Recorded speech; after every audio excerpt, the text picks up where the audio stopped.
Hey guys, and welcome back to the new and improved Illuminator channel. Really, it's Lumi Game Corner now. I thought it would sound pretty good. Um, so let's get into our package. And today we have the excellent PS2 controller. Let's go ahead and open it up. So I've already ripped it up a little bit. Lift it out. Wow, that's a big boy. And packed kind of shite. Let me tear this up for a bit. Try to wedge my way into it. They like packed it full of 40 pounds of bubble, which is good, but kind of annoying at the same time. So this is satin silver is the color.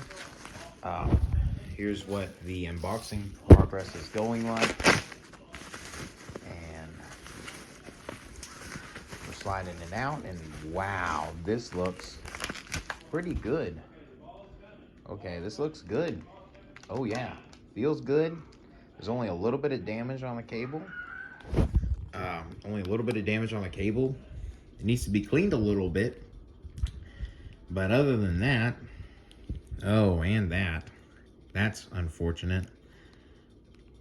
And that. Huh.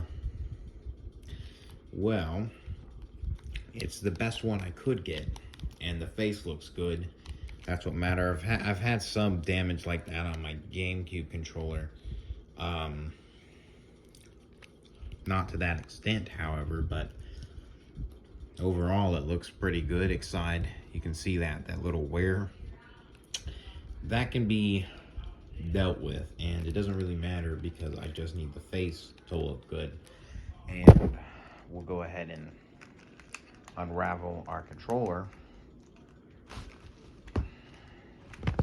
So would I recommend you guys picking up this controller? Definitely not, because the problem with this controller is that, like you can see with mine, they kind of scuffed it up. It said in very good condition, and yes, it is in very good condition, aside from the fact that there is wear and tear marks on the bottom and the base, and it shipped out really quick, so that's a good thing.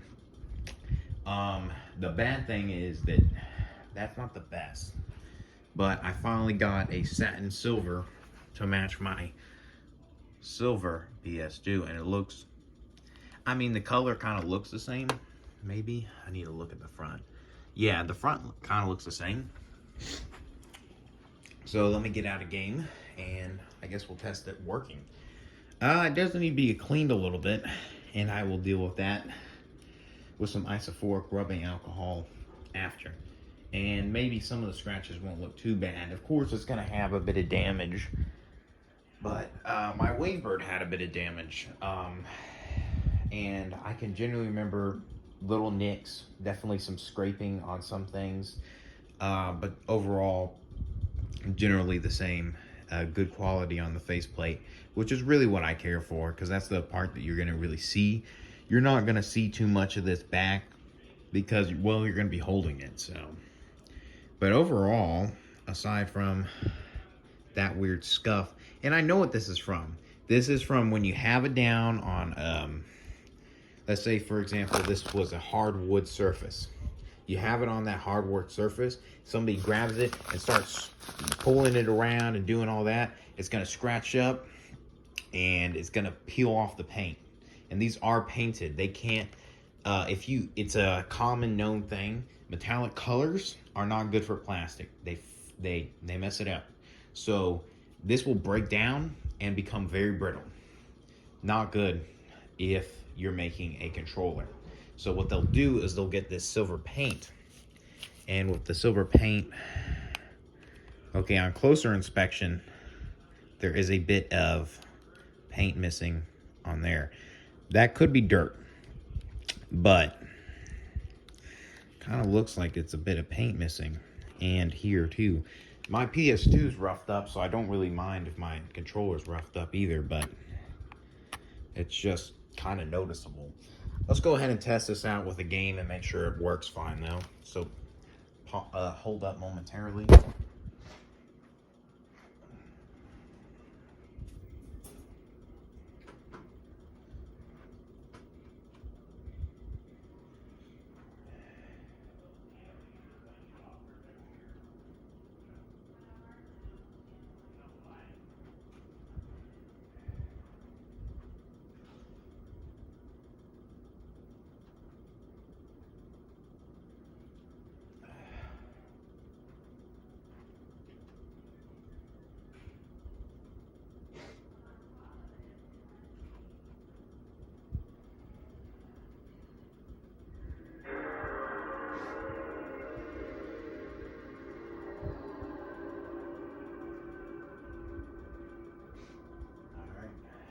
So, as you can see, I just booted up the PS2. I'm going to plug it in, and we'll see how it looks.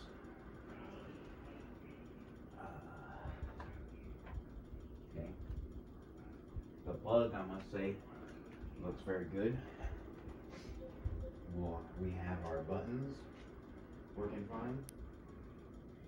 We can see a little bit of scrapes, and definitely a bit of scrapes on the front, but this is kind of be expected. Okay. I'm not showing you. We do see a little bit of scrapes on the analog start and select, if you see that, and a scrape right there, there. And this is to be expected, especially with old electronics. This is a very good condition controller, but I've seen worse. The one that I saw kind of looked like they have a crack in it. I'd rather take this damage than take, unfortunately, worse. And this was the best condition that was in my price range that I was willing to pay, and it definitely shows that it's not the best, especially there and there, but it's decent. If I were to recommend something that doesn't show up as much, one of these controllers that are translucent or like any other color than silver, black might show something, but not much. So I recommend something like that. This is just for me because, well, I kind of wanted it to match my PS2, and it definitely does. That is a great match for the thing, but it's just kind of a bit annoying. So hold up. I'm going to go ahead and grab my memory card, which doesn't match, but doesn't really need to, and go ahead and slide that bad boy in the PS2 and get my copy of Burnout 3 Takedown. I might move my PS2 back a bit. Okay, you can't even see it. Sorry, I can't.